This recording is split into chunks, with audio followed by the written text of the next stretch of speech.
जय शंकर. कथा श्री सद्गुरू शंकर महाराजांची.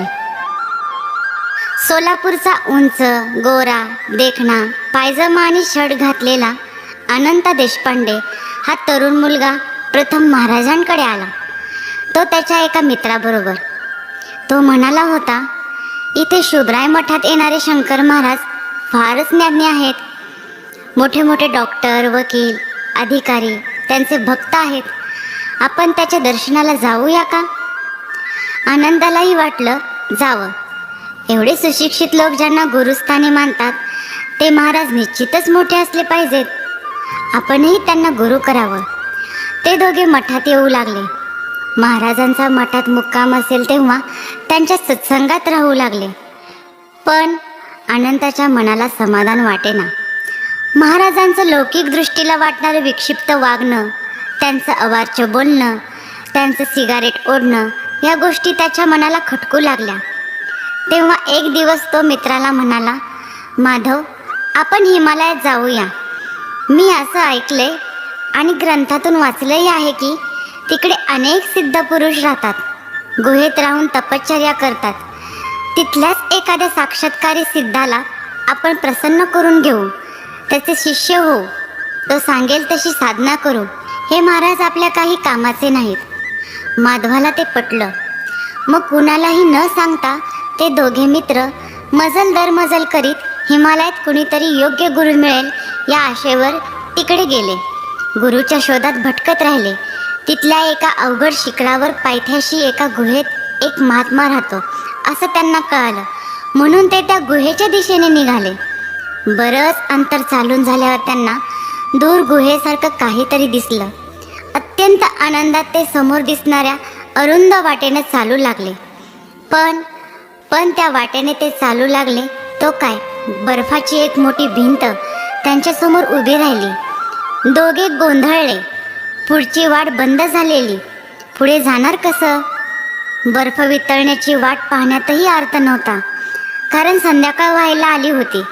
तेव्हा दिसतंय तोपर्यंत मागं फिरून मागच्या मुक्कामाला जावं आणि उद्या सकाळीच परत इकडे यावं असं ठरवून ते मागं वळले. पाहतात तो तेथेही बर्फाची अजस्त्र भिंत, म्हणजे आता मागचा मार्गही बंद. दोघेही अतिशय घाबरले.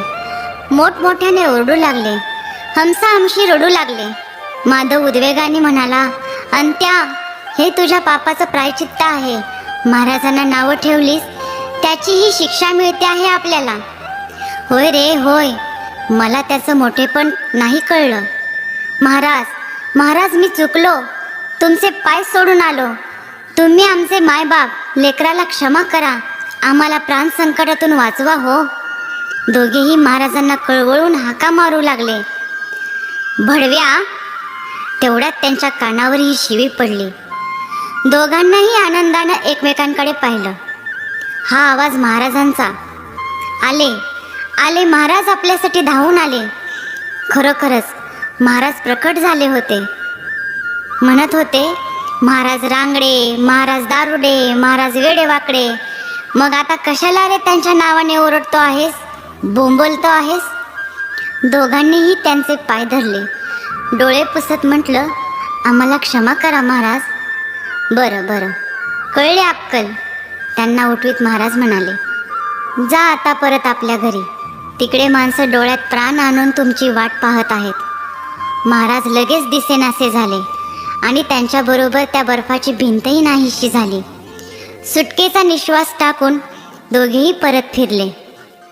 सोलापूरला पुन्हा महाराजांची भेट होताच महाराजांनी मिश्किलपणानं विचारलं, अंत्या, तू इथे कसा? हिमालयात कुणी गुरु भेटला नाही? अनंतानं त्यांचे पाय धरून खालमानेनं म्हटलं, महाराज, का आम्हाला लाजवता? तिकडे मला तुम्हीच भेटलात, माझे गुरु, माझे मायबाप, माझे प्राणदाते. आता मी तुम्हाला सर्वस्वी शरण आलो आहे. अनंत आणि महाराज यांचं हे बोलणं ऐकणाऱ्या माणसांनी विचारलं, अनंता, ही हिमालयाची काय भानगड आहे रे? त्यावर अनंतानं ती सर्व अद्भुत कथा सांगितली. आपण महाराजांचा कसा धावा केला आणि महाराज तातडीनं कसे धावून आले हेही सांगितलं.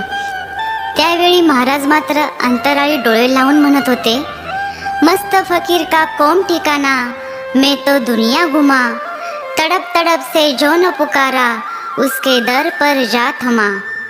कळवळूनी मज घालता साद, तक्षणी मी उभा दारात. कळवळूनी मज घालता साद, तक्षणी मी उभा दारात. जय शंकर. श्री स्वामी समर्थ. श्री स्वामी समर्थ. श्री स्वामी समर्थ. श्री स्वामी समर्थ. श्री स्वामी समर्थ. श्री स्वामी समर्थ. श्री स्वामी